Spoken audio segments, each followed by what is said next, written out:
आज की यह सच्ची घटना है उत्तर प्रदेश के प्रयागराज में चल रहे महाकुंभ मेले की, जहां व्यवस्था बहुत छोटी थी, इतने लोगों के आगे भी। तब वहां पर एक आईपीएस अधिकारी अभिलाषा वर्मा नाम की अधिकारी को वहां की सारी जिम्मेदारी सौंपी गई।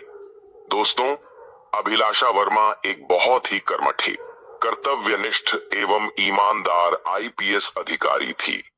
दोस्तों, अभिलाषा वर्मा के जीवन में उन्होंने बहुत संघर्ष किया था इस पद को पाने के लिए। अब दोस्तों, अभिलाषा वर्मा को जब महाकुंभ मेले की जिम्मेदारी सौंपी गई तब वह बहुत खुश हुई, क्योंकि अभिलाषा वर्मा शुरू से ही हिंदूवादी थी और वह साधु संतों में बहुत विश्वास करती थी। उसी वक्त अभिलाषा वर्मा के गुरुजी का भी आश्रम प्रयागराज के महाकुंभ मेले में लगा हुआ था, और जब अभिलाषा वर्मा को यह सूचना मिली कि उन्हें प्रयागराज महाकुंभ मेले में कानून व्यवस्था की जिम्मेदारी सौंपी गई है, तो यह खबर सुनकर अभिलाषा वर्मा बहुत खुश हुई। दोस्तों, प्रयागराज महाकुंभ कोई साधारण कुंभ मेला नहीं था। उस कुंभ मेले ने इतने लोगों की जिंदगी बनाई थी कि आप सोच भी नहीं सकते। अभी तो प्रयागराज महाकुंभ का मेला चल ही रहा है और आगे भी यह मेला बहुत लोगों की जिंदगी बनाएगा। जब अभिलाषा वर्मा ने कुंभ मेले की जिम्मेदारी ली और उन्हें यह काम सौंपा गया, तब अभिलाषा वर्मा खुद उस कुंभ के मेले में पैदल चलकर घूमकर कुंभ मेले की व्यवस्था देख रही थी। दोस्तों, कुंभ का मेले में बहुत सारे साधु संत कुंभ के मेले में आ रहे थे, जा रहे थे। विदेशों से भी कुछ मेहमान आ रहे थे, जा रहे थे, और कई सारे बड़े बड़े मंत्री वहां पर कुंभ मेले के दर्शन करने पहुंच रहे थे।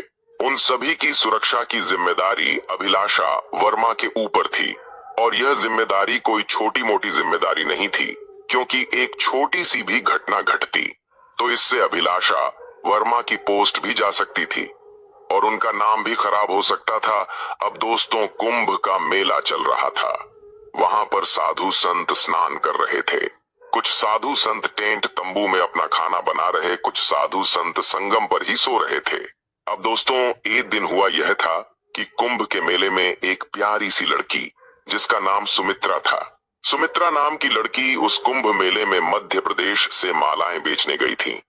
दोस्तों, सुमित्रा की आंखें इतनी सुंदर थीं और वह दिखने में इतनी सुंदर थी कि लोग उसे दुनिया की सबसे सुंदर स्त्री का दर्जा दे रहे थे। दोस्तों, जब सुमित्रा ने उस कुंभ के मेले में प्रवेश किया, उसके बाद से ही कुंभ के मेले में उसकी एक अलग ही छवि निखर कर बाहर आई। उसका नाम पूरी दुनिया में चलने लगा, क्योंकि दोस्तों, सुमित्रा वाकई इतनी खूबसूरत थी कि हर कोई उसकी सुंदरता में खोने लग गया था। उसकी आंखें इतनी प्यारी थीं कि हर कोई उसकी आंखों को देखता ही रहता। अब दोस्तों, उस कुंभ मेले के दौरान सुमित्रा के ऊपर बहुत सारी मुसीबतें भी आईं, क्योंकि सुमित्रा के आसपास बहुत सारे लोग मंडराने लगे थे। अब सुमित्रा कोई अधिकारी, कोई नेता तो नहीं थी कि उसके आसपास पुलिस वाले रहे और उसे सिक्योरिटी दे। अब दोस्तों, सुमित्रा भी अपना व्यापार करने वहां पर आई थी, और उस दौरान सुमित्रा इंटरनेट पर भी बहुत वायरल हुई और उसके बहुत सारे चाहने वाले भी उससे मिलने जाने लगे। अब दोस्तों, समय आगे बीतता गया और कुछ मनचले लड़के सुमित्रा को परेशान करने लग गए थे। अब सुमित्रा इन सब से बहुत परेशान हो गई थी, और सुमित्रा ने मेले में जो कुछ दरोगा अपनी ड्यूटी कर रहे थे, जब सुमित्रा उन दरोगाओं के पास गई, जाकर दरोगा से उन लड़कों की शिकायत कर उनके बारे में बताने लगी, तो वह दरोगा सुमित्रा का मजाक बनाने लगे और कहने लगे कि अरे जा, तुझे कौन छेड़ेगा, तू क्या रानी है, तू क्या हीरोइन है जो लोग तुझे छेड़ेंगे। जब सुमित्रा ने यह बात उन दरोगाओं से सुनी तो सुमित्रा बहुत नाराज हुई। अब दोस्तों, सुमित्रा के पास उस कुंभ मेले को छोड़कर जाने का और कोई चारा नहीं था, क्योंकि सुमित्रा को कुछ साधु संत भी परेशान कर रहे थे। लेकिन सुमित्रा सोचती है कि क्यों ना मैं एक बार उन लड़कों की रिपोर्ट थाने में दर्ज कराऊं। दोस्तों, तब सुमित्रा उसी थाने में पहुंचती है जहां पर अभिलाषा वर्मा नाम की आईपीएस अधिकारी कार्यभार देख रही थी। जब सुमित्रा आईपीएस मैडम के पास पहुंची और उसने उस घटना का जिक्र किया, तो आईपीएस अधिकारी थोड़ा सा चौंक गई, क्योंकि दोस्तों, अभी तक उस कुंभ के मेले में आईपीएस साहिबा के कार्यकाल में ऐसी घटना नहीं घटी थी। तब जो अभिलाषा थी वह सुमित्रा को लेकर उस कुंभ के मेले में जाती है और अभिलाषा से बोलती है कि बताओ कौन है वह लड़के जो तुम्हें छेड़ रहे थे, और कौन है वह दरोगा जिन्होंने तुम्हारी बात नहीं सुनी। अब दोस्तों, कुंभ का मेला तो इतना बड़ा था और उसमें लगभग 40 से 50 करोड़ लोग थे, तो इतने लोगों के बीच सुमित्रा और अभिलाषा को ना तो वह दरोगा मिले और ना ही वह लड़के मिले। दोस्तों, उस कुंभ के मेले में जो 10 से 20 हजार बचे पुलिस वाले आए थे, वह पुलिस वाले भी बाहर शहरों से आए थे और उन सब की ड्यूटी वहां लगाई गई थी। इसलिए उन पुलिस वालों को पहचानना इतना आसान नहीं था और ढूंढना इतना आसान नहीं था। अब अभिलाषा सुमित्रा से कहती है कि कोई बात नहीं सुमित्रा, तुम अपनी मालाएं यहाँ पर बेचो। अगर इस बार वह मनचले लड़के आए या वह दरोगा आए जिन्होंने तुम्हारी सुनी नहीं थी, तो तुम मेरे पास आना। और आईपीएस साहिबा सुमित्रा को अपने नंबर देकर चली जाती है और आईपीएस साहिबा बोलती है कि अगर तुम्हें वह दिखाई दे तो तुम किसी से भी फोन मांगकर इस नंबर पर मुझे कॉल कर देना, मैं तुम्हारे एक कॉल पर यहाँ आ जाऊंगी। जब अभिलाषा ने सुमित्रा से यह बात कही तो सुमित्रा अब निश्चिंत हो गई थी, बिल्कुल चिंता से मुक्त हो गई थी कि अब तो मुझे आईपीएस साहिबा का सपोर्ट है, तो अब मुझे कोई परेशान नहीं करेगा। लेकिन दोस्तों, दूसरे दिन वही पुलिस वाले उस सुमित्रा को देखते हैं। अब सुमित्रा उन पुलिस वालों के पास जाकर बोलती है कि साहब, आपने मेरी उस दिन मदद क्यों नहीं की थी? वह मनचले लड़के मुझे छेड़ रहे थे, तो आप मेरा मजाक क्यों बना रहे थे?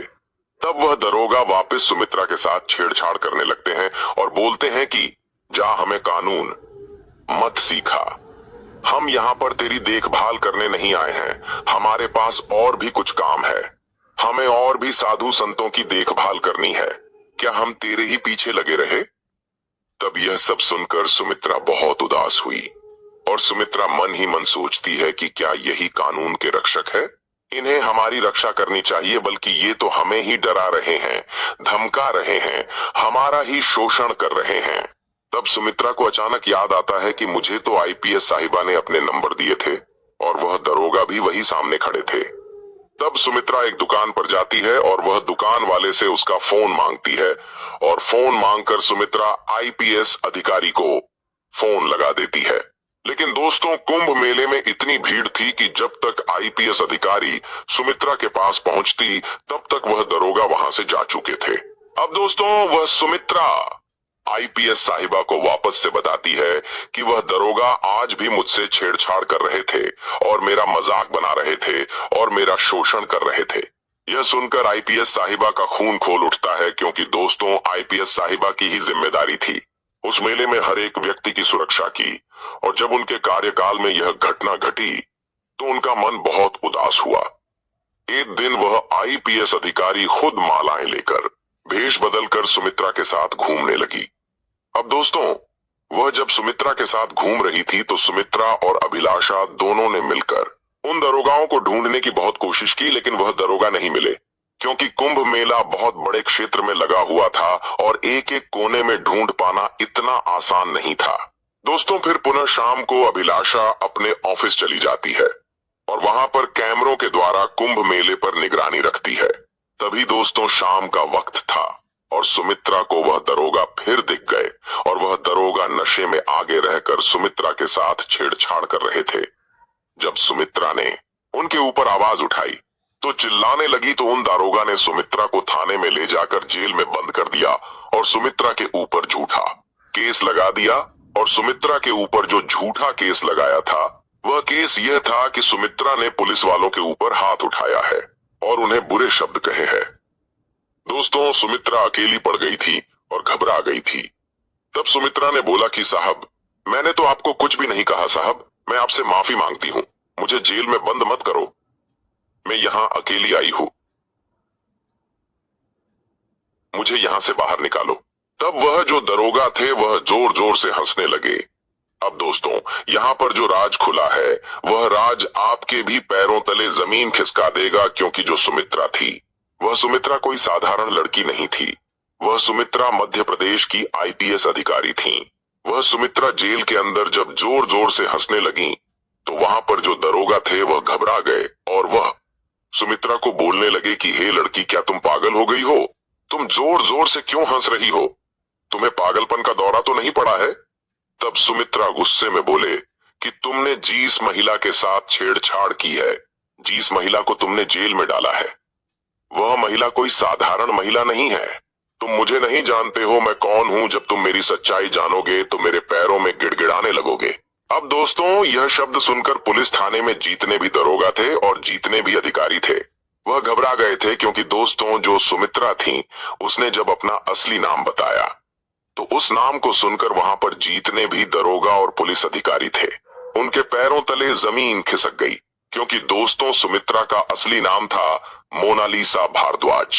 मोनालिसा भारद्वाज मध्य प्रदेश की एक सफल और सक्षम और निडर आईपीएस अधिकारी थी। मोनालिसा भारद्वाज ने ना जाने आज तक कितने ही अनसुलझे केस को चुटकियों में सुलझाया था, और मोनालिसा भारद्वाज के नाम से ही हर अपराधी कांपता था। अब दोस्तों, दरोगा ने तो बहुत बड़ी गलती कर दी थी और मोनालिसा भारद्वाज को कुंभ मेले में इसीलिए भेजा गया था कि वह एक गुप्त अधिकारी बनकर कुंभ मेले की व्यवस्था देखे, क्योंकि दोस्तों अभिलाषा भी आईपीएस अधिकारी थी और अभिलाषा के बस की बात नहीं थी कि वह अकेले पूरे कुंभ मेले की व्यवस्था देख सके। इसलिए उत्तर प्रदेश के सीएम ने एक गुप्त आईपीएस अधिकारी को उस कुंभ के मेले में भेजा था, और मोनालिसा भारद्वाज ने यही सोचा था कि अगर मुझे उस कुंभ मेले की सारी व्यवस्था देखनी है, एक एक पुलिस वाले पर नजर रखनी है, तो मुझे वहां की आम औरत बनकर ही उस कुंभ मेले में घूमना पड़ेगा, ताकि मैं एक एक चीज को अच्छे से देख सकूं और नजर रख सकूं। अब दोस्तों, जब मोनालिसा के सामने वह दरोगा खड़े हुए थे तो वह दरोगा की आत्मा गई थी, और वह दरोगा मोनालिसा को जेल के अंदर से बाहर निकालकर उनके पैर छूने लगे और उनके पैर में गिड़गिड़ाने लगे। और उस थाने के अंदर जितने भी पुलिस वाले थे, जितने भी दरोगा थे, उन सभी ने मोनालिसा भारद्वाज से माफी मांगी और कहा कि मैडम हमें माफ कर दो, हमें नहीं पता था कि आप एक आईपीएस अधिकारी है। अगर हमें पता होता तो हम आपके साथ ऐसा बर्ताव कभी नहीं करते। हमसे बहुत बड़ी गलती हो गई है, कृपया हमें माफ कर दो। तब मोनालिसा बोलती है कि क्या तुम्हें यह वर्दी इसलिए पहनने को मिली है कि तुम असहाय जरूरतमंद नारियों के ऊपर अत्याचार करो, उनका शोषण करो, उनके साथ गलत बर्ताव करो? तब वह पुलिस वाले बोलते हैं कि नहीं मैडम, हमें इस वर्दी की योग्यता की समझ नहीं थी, हमसे बहुत बड़ी गलती हो गई है। तब मोनालिसा बोलती है कि यह कानून की वर्दी है और तुमने इस वर्दी का अपमान किया है और तुम इस वर्दी को पहनने के योग्य नहीं हो। वहां पर जितने भी दरोगा थे और पुलिस अधिकारी थे वह सभी मोनालिसा भारद्वाज से बहुत बार माफी मांगते हैं, लेकिन मोनालिसा भारद्वाज ने किसी को भी माफ नहीं किया, और वहां पर जितने भी अधिकारी थे और जितने भी दरोगा थे उन सब की नौकरी से हमेशा हमेशा के लिए निलंबित करवाया, और निलंबित करवाने के बाद वहां पर कुछ नए पुलिस वाले और नए अधिकारियों की ड्यूटी लगवाई। अब दोस्तों, यह घटना सिर्फ उस थाने के अंदर ही घटी थी, और इस घटना की बिल्कुल भी चर्चा कुंभ के मेले में बाहर नहीं हुई, क्योंकि अगर यह घटना उस कुंभ के मेले में फैल जाती तो वहां पर बाहर से आए सभी नागरिक और आम जनता का पुलिस से भरोसा उठ जाता, क्योंकि यह घटना कोई साधारण घटना नहीं थी दोस्तों, क्योंकि पुलिस वालों ने ही महिलाओं के साथ छेड़छाड़ की थी। अब इस घटना के बाद जब मोनालिसा अभिलाषा से मिलने गई तो अभिलाषा ने मोनालिसा से पूछा कि आप कौन हैं, और आप तो कुंभ मेले में माला बेच रही थी, लेकिन आप इस रूप में कैसे आई? तब मोनालिसा ने अभिलाषा को सारी सच्चाई बताई कि मैं एक आईपीएस अधिकारी हूं, तुम्हारी ही तरह, और मुझे एक गुप्त अधिकारी के रूप में भेजा है ताकि मैं यह देख सकूं कि तुम्हारे कार्यकाल में कुंभ मेले की सुरक्षा को लेकर क्या चल रहा है। मोनालिसा बोलती हैं कि तुम बहुत अच्छा काम कर रही हो, तुम मेरे साथ उस दिन अगर नहीं आती तो मैं यही समझता कि तुम भी उन पुलिस वालों की तरह ही हो, लेकिन साथ आई, तुमने मेरी बहुत मदद की। मैं उसके लिए तुम्हारा शुक्रिया अदा करने आई हूँ, और तुम्हें यह बताने आई हूँ कि अब मैं भी तुम्हारे साथ इस कुंभ मेले की व्यवस्था देखूंगी। इस कुंभ मेले में आए हुए एक एक साधु संत, मेहमान और हर व्यक्ति की सुरक्षा की जिम्मेदारी लेती हूँ। अब तुम और मैं, हम दोनों मिलकर इस पूरे कुंभ मेले की सुरक्षा का जिम्मा उठाएंगे। अब दोस्तों, जो अभिलाषा थी वह भी बहुत खुश होती है, क्योंकि अभिलाषा के ऊपर कुंभ मेले की जिम्मेदारी थी, और इस जिम्मेदारी का जब दायित्व बंटवारा हुआ तो अभिलाषा ने भी चैन की सांस ली, और इन दोनों आईपीएस अधिकारी ने मिलकर कुंभ मेले के प्रत्येक कोनों में कठोरता से आगे बढ़े और निर्भीकता से सारे पुलिस वालों को खुली छूट दे दी कि अगर तुम्हें किसी भी महिला या किसी भी व्यक्ति के साथ कुछ भी दुर्व्यवहार होता हुआ दिखाई दे कुछ भी अपराध या कुछ भी अत्याचार होता हुआ दिखाई दे तो तुम उन लोगों को वहीं ठीक करो। उन लोगों को पास के पुलिस थाने में पकड़ कर ले जाओ और उन्हें जेल में 24 घंटों के लिए बंद कर दो। दोस्तों, उस कुंभ मेले में इस घटना का जिक्र बिल्कुल नहीं हुआ क्योंकि यह घटना गुप्त थी। अब अभिलाषा ने मोनालिसा के बारे में उनके आईपीएस बनने की जीवन यात्रा के बारे में पूछा तो मोनालिसा ने बताया कि मैं अनाथ थी, मेरे माता पिता मुझे एक मंदिर में छोड़कर गए थे और मुझे एक सज्जन आदमी ने एक अनाथ आश्रम में ले जाकर छोड़ दिया था और मेरा पूरा जीवन एक अनाथ आश्रम में बिता। मैं वहीं पर छोटी से बड़ी हुई। कई बार कुछ लोग मुझे गोद भी लेने आए, लेकिन किसी न किसी कारण से वह मुझे छोड़कर किसी और बच्ची को ले जाते थे।